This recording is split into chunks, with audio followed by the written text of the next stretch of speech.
You're live. All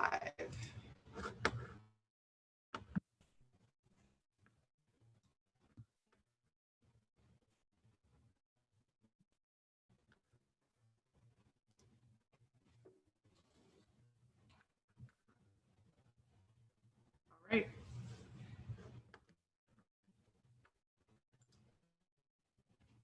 Good afternoon, everybody. This one brief today.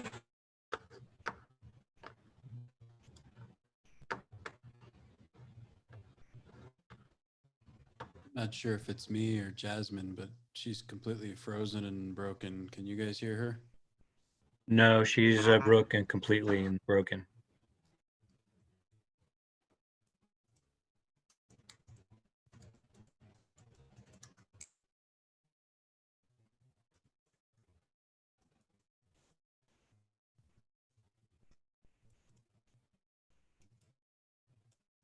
You're muted, Craig.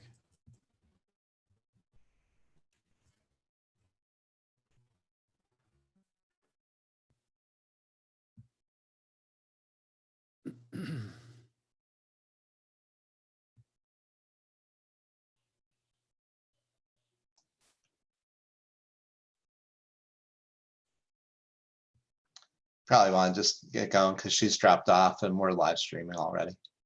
Yeah. Okay, so in the comments chat room, can you please say if you can hear us okay? It sounds like we lost Jasmine for a second, but we've got Chief Tedesco and Craig here. So please let us know if you can hear us all right. And in the meantime, I will pull up a screen. Yes. Okay, good. Perfect. Very good. All right. Looks like we have about 45 on. And Jasmine is texting me, go ahead, because her connection's not so great over there. So what I will do is start with the usual update as to where we're at. And let me get this on my screen here.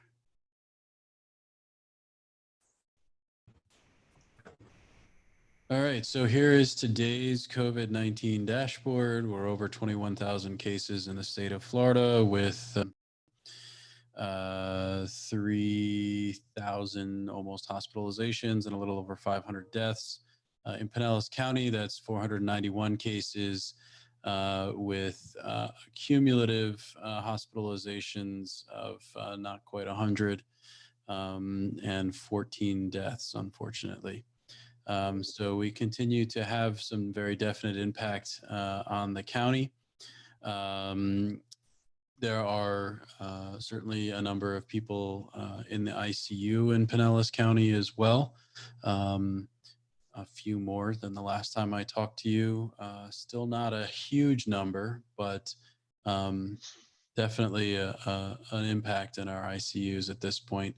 Our ICU and ventilator volume is very adequate right now, so we have no indication that our hospitals or ICUs are overwhelmed at this point.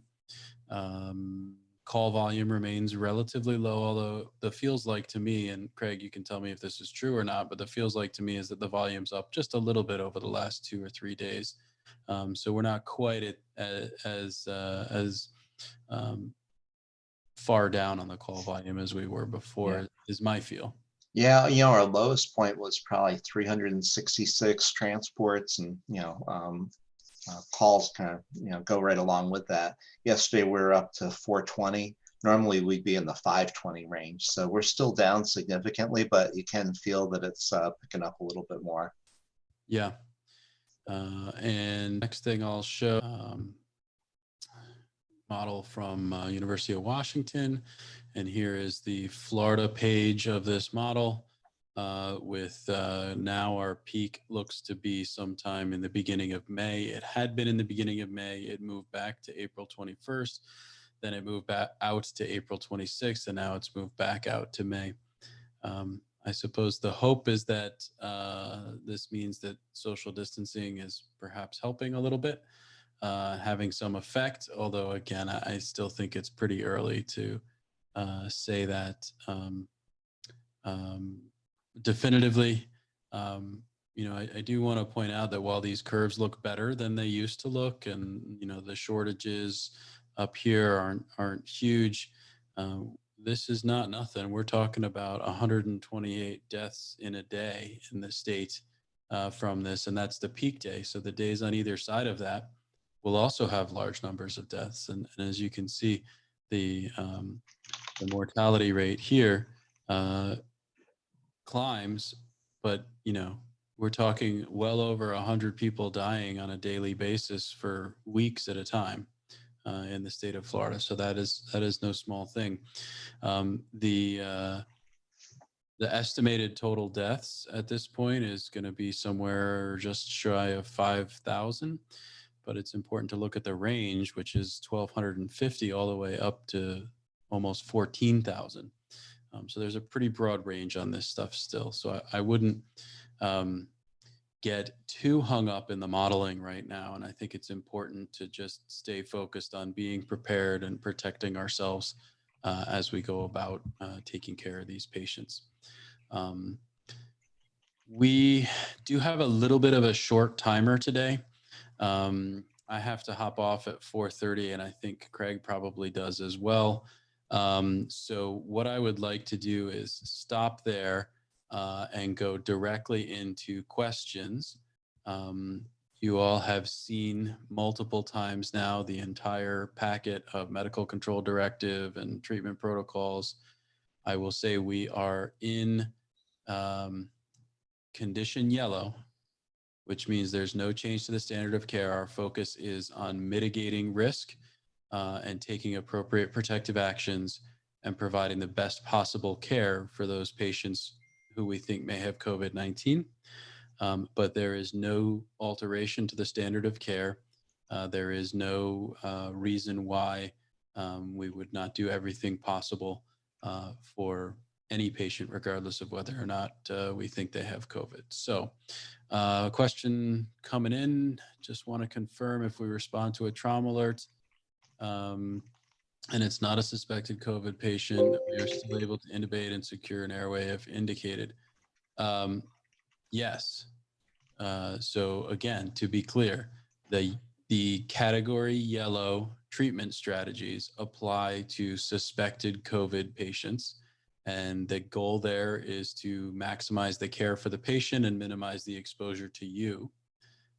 But nothing has changed for any other patient that we take care of, aside from the fact that you're going to wear some baseline PPE on those patients, and you're going to upgrade that PPE should you be doing any kind of invasive procedure, aerosol generating procedure like airway management or CPR.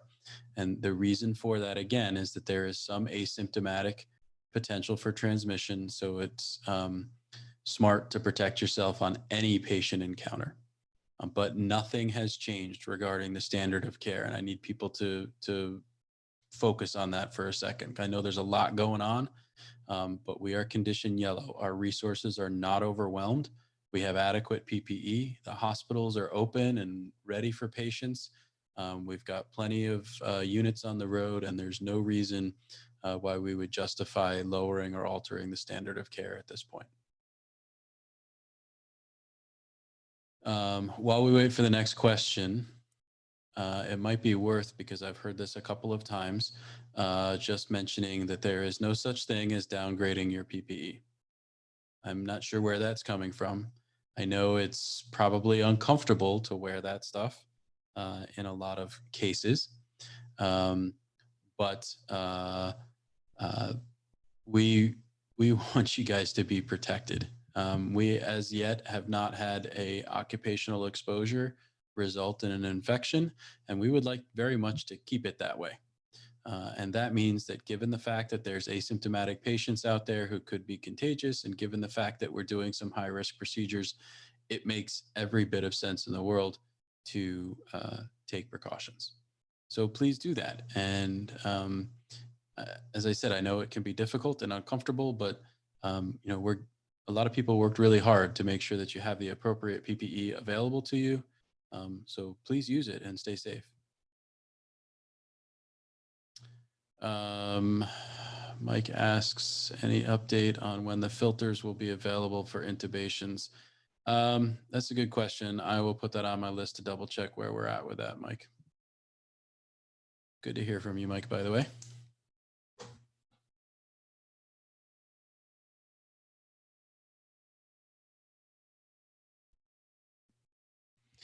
Okay, on the list. What else we got? Chief Tedesco, you got anything?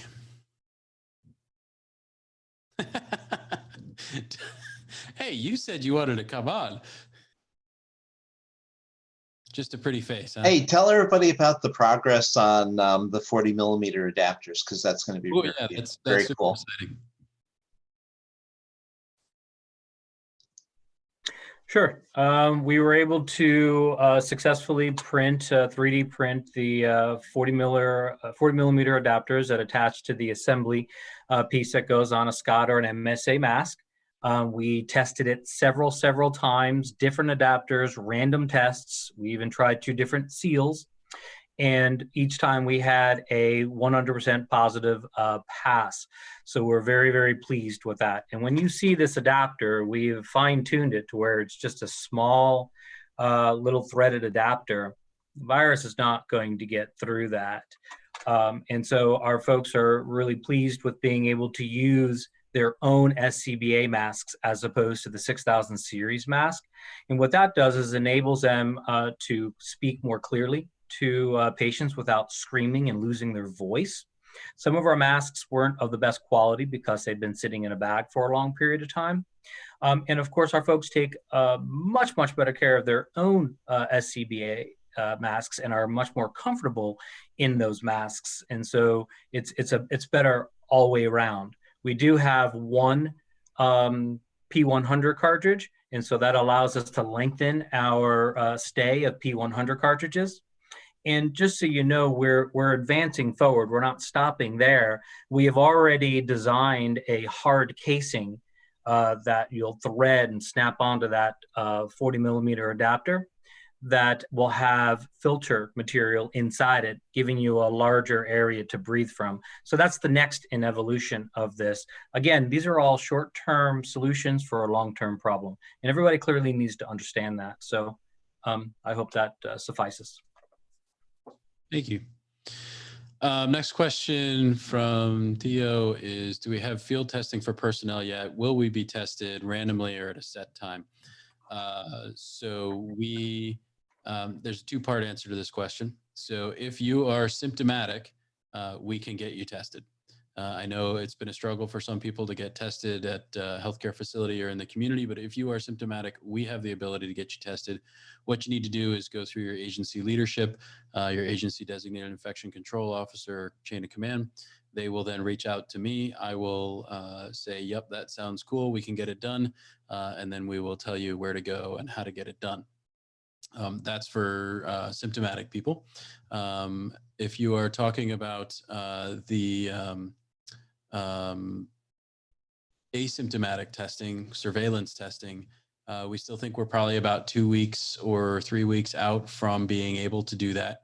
And that would be done approximately, we think, and again, this is still a little preliminary, but we think you'd be tested once every 2 weeks.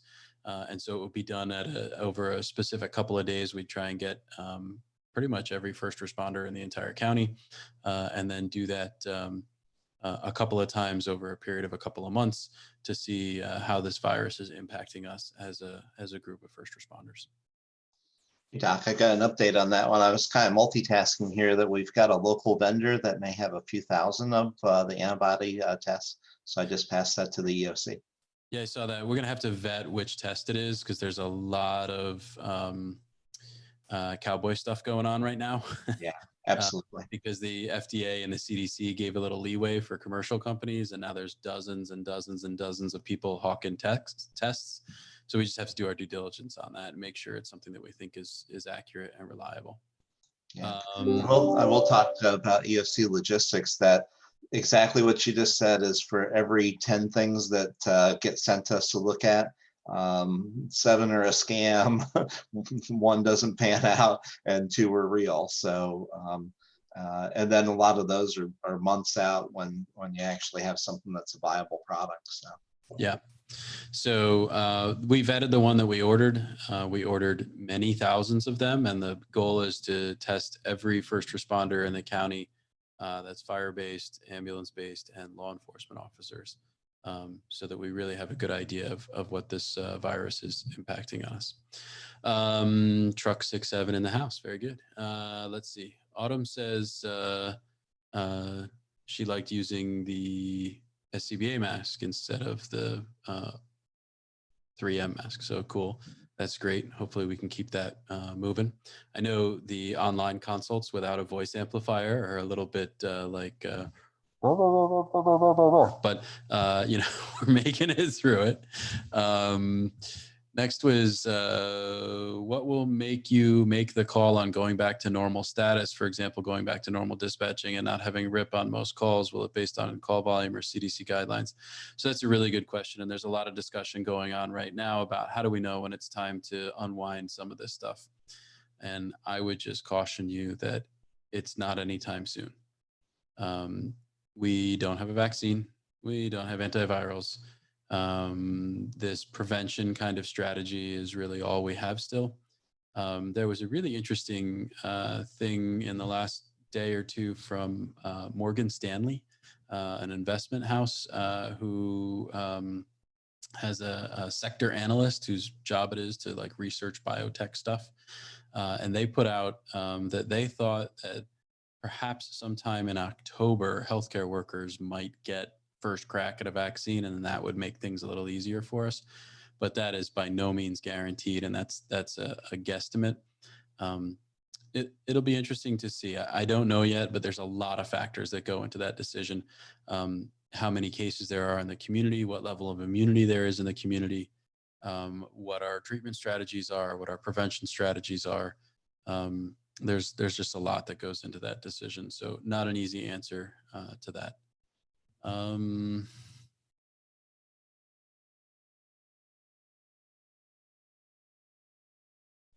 Jeff, Chief Tedesco, can you take that one from Jeff Roberts?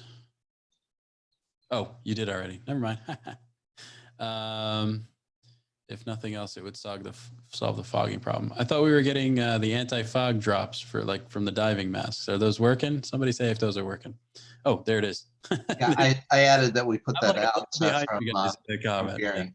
Didn't work very well, Mike says. That's too bad. That's too bad.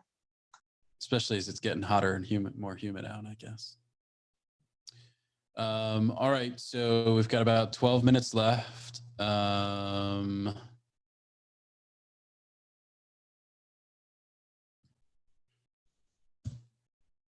And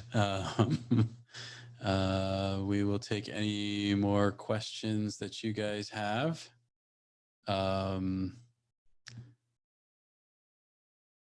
Man, I was hoping that anti-fog spray would work. Oh, well. Are we seeing cases of regular flu? Yeah, we are, but it's down significantly. There still is regular flu. No, initially they were saying that if you had flu or something else, that made it much less likely for you to have COVID. But I have heard more and more cases recently of co-infection with both, more among like ICU level patients and stuff like that. But we are still seeing flus. Chief Bessler. All right, so we're still talking about anti-fog spray.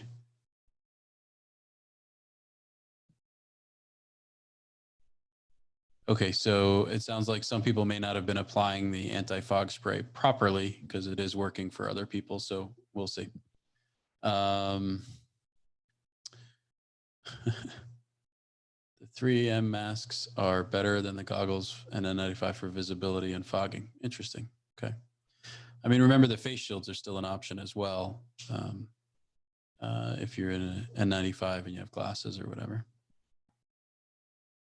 And okay, so there's some directions about how to apply the anti-fog there. If you guys can see that in the comments.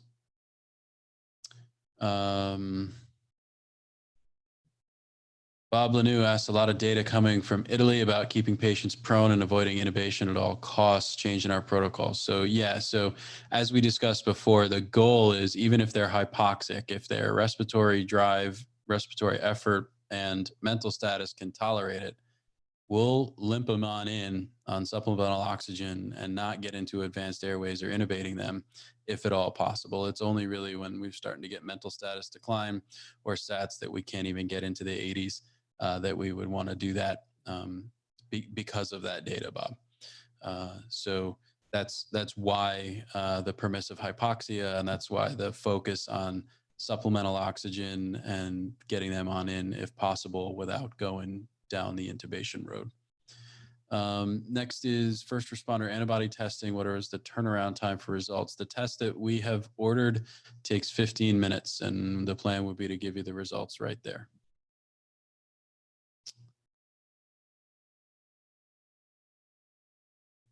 Yeah, so MCRIT did have an interesting podcast on stopping all, I think it was called Stopping These Knee-Jerk Intubations or something like that.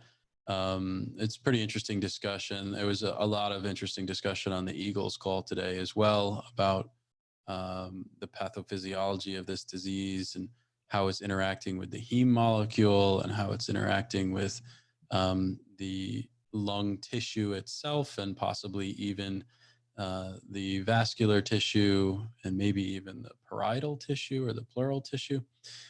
So interesting discussion there. I guess the bottom line answer is we still don't know a lot. There's a lot of things that we still need to learn. But yeah, the MCRIT podcast was great. Life in the Fast Lane has great resources. There's a bunch of good stuff out there. Okay, Tedesco, did you see the comment from Eggers? Who has the STL file for the 3D printer? Okay, looks like Chief is typing back. Are Sunstar EMTs participating in CPR? Are we keeping them clean for driving the transport unit? Good question. I think that depends on what resources you have available on the scene there, but it's not unreasonable to try to minimize the number of people there. Obviously, we still want to do as good CPR as we can, but we do want to also minimize the risk of exposure to our crews. So that would be a decision you, I guess, would make depending on your resources there. But yeah, that's not a bad idea. Next is, what are your thoughts on taking a refusal from somebody who FD or Sunstar confirms is having symptoms related to COVID? What is our duty to public safety and voluntary transport options? Ooh, there's a lot wrapped up in that question. So let me roll this back to this isn't typhoid and it's still America. And so if somebody with decisional capacity wanted to refuse, that would still be allowed. We are not trying to encourage refusals or trying to encourage keeping people out of hospitals right now because the hospitals have plenty of capacity right now. We're not at a place where we have to ration resources in any way. And so all the normal policies and procedures related to refusals would apply to that patient. Certainly, I hope you would counsel them that if they actually think they have COVID, they should stay away from other people. Yeah. Autumn says, are we close to turning red or are we still maintaining a steady yellow? Steady yellow, Autumn, steady yellow. I hope that I really hope we don't get to black, and I definitely hope we don't get to red as well. Right now, we are holding our own through a lot of hard work by a lot of people, and you know, hopefully the community's work doing social distancing and flattening the curve is paying off, and hopefully all of our work making sure that we're ready and prepared and have appropriate PPE solutions is paying off. I know the hospitals are doing a lot of work in terms of surge planning. So no, steady yellow for right now, but we're watching it closely. Handoga says, will the antibody test be administered in the field by the individual agencies? Yeah, the tentative plan would be to have you guys self-administer them near the end of shift. So as an agency, we would give you all the tests and you guys could figure out the logistics on that. with a HIPAA secure web portal for entering the results. We have talked to a bunch of the city agencies that have local PDs, and we're hopeful that we can have some help for the PDs, because we do not want to leave our law enforcement partners out of this. Spray bottle. Okay, so they're still talking about the defogger. Chief Tedesco responded that he has the file for the 3D printer.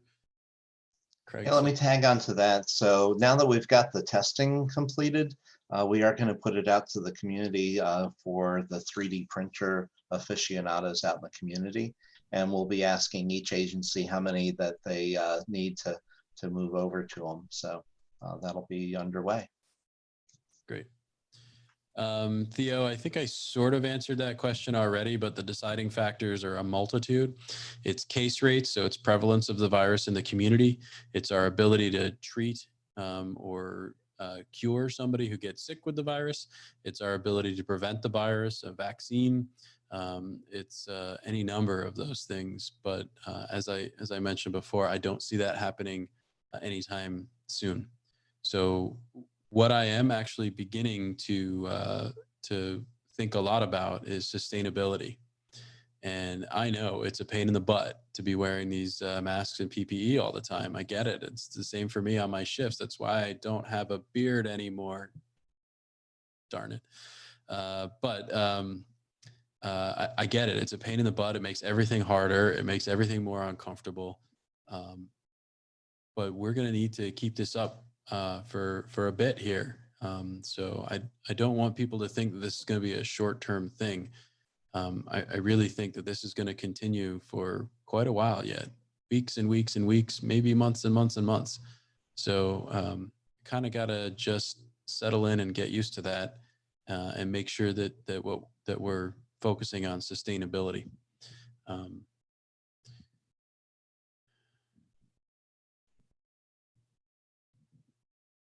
Yeah, Marty, I don't think that's the same test that we ordered, but we are watching it real closely. The tests that China sent Italy and then Italy sent back because they didn't work is a different test than this one. Mike asks, any word on how the special transports are working in South County? Craig, do you want to speak to that one? Sure, yeah. We've got them in a first response mission, not a transport mission currently. And so that's had somewhat of a limited effect of being able to fully utilize them, but they seem to be working well. They're, not going on all that many calls per day, but it is a good workforce protection. And so we are having Clearwater, Largo, and Safety Harbor on SR 45. We've got the South Beaches working on an SR 24. We've got North County working on an SR 54. So overall, if and when transport volume picks up, then we would put them into a transport mission as well. Okay, Chief Bessler, I'm looking for Peggy's question. Where is it? Or restate it, please. It's the red dot about halfway. Oh, there it is. Okay, so just got into the hub. Okay, Peg. All right, yeah, good. All right, this is perfect. So, no, the purpose of the standoff or doorway assessment is not to downgrade your PPE.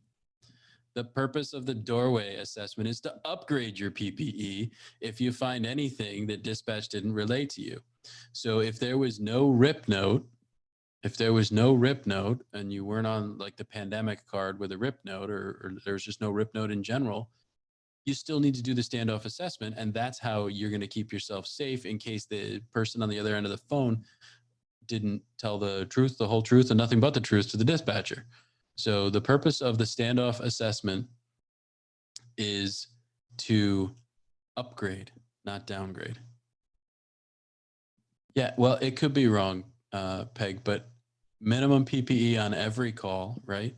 And if you're already busted out the PPE and using it, just finish the call in the PPE. I know it's uncomfortable, but keep yourself safe. Don't take any chances here.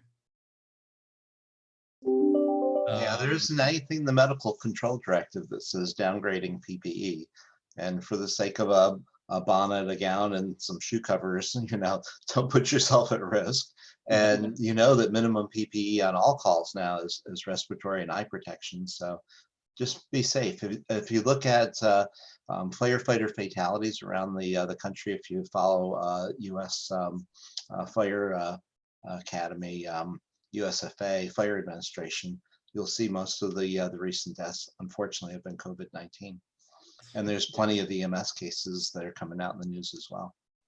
Yeah, and Peg, I'm not picking on you. We're getting this question a lot, and I think it's really important to be clear that we want you guys to be very cautious and very, very aggressive in your use of PPE, because we do not want to have line of duty deaths. All right. I was on a call today with a medical director asking questions about how to best do a line of duty death funeral during these times. And we really don't want to have that. So please take advantage of the resources that people have worked hard to make sure are available to you. And even if you don't feel like you need PPE on the call, if the caller told the dispatcher something that made them think that, well, just let's be cautious. Let's Yeah, just go with it. Definitely, we're not picking on you as an individual. We've heard this from a lot of different people, and just once you're in it, just run the call and get it over with. Yeah. There are 2 points I think that need to be made too. Number one, this is asymptomatically transmitted.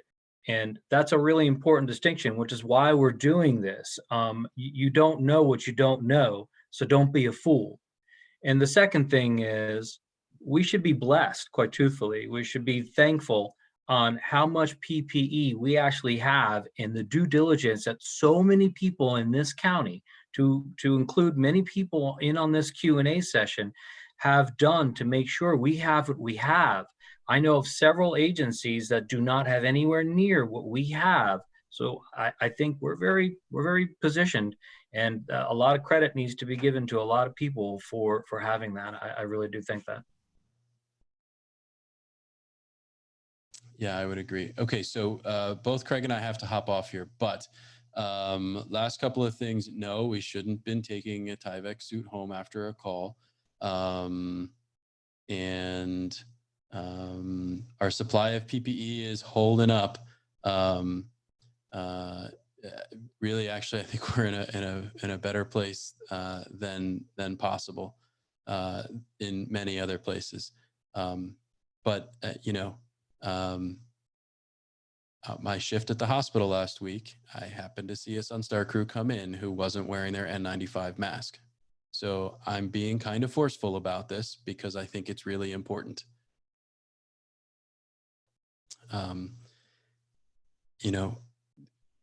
We got to stay safe. We got to stay safe. I'm an EMT that is the ex-husband of a friend of mine just died in New York City from COVID. And, people are actually getting sick and dying from this. And I really don't want to see that happen here. So, all right, I'm going to hop off. Chief Tedesco, if you want to stay on and answer any more questions, that's perfectly fine. Jasmine is the keeper of turning the live stream on and off. So I will be back with you guys on Thursday is the plan, and we'll have more time on Thursday. I'm sorry, I do have to drop off for this next call here. Okay, take care. Please be safe.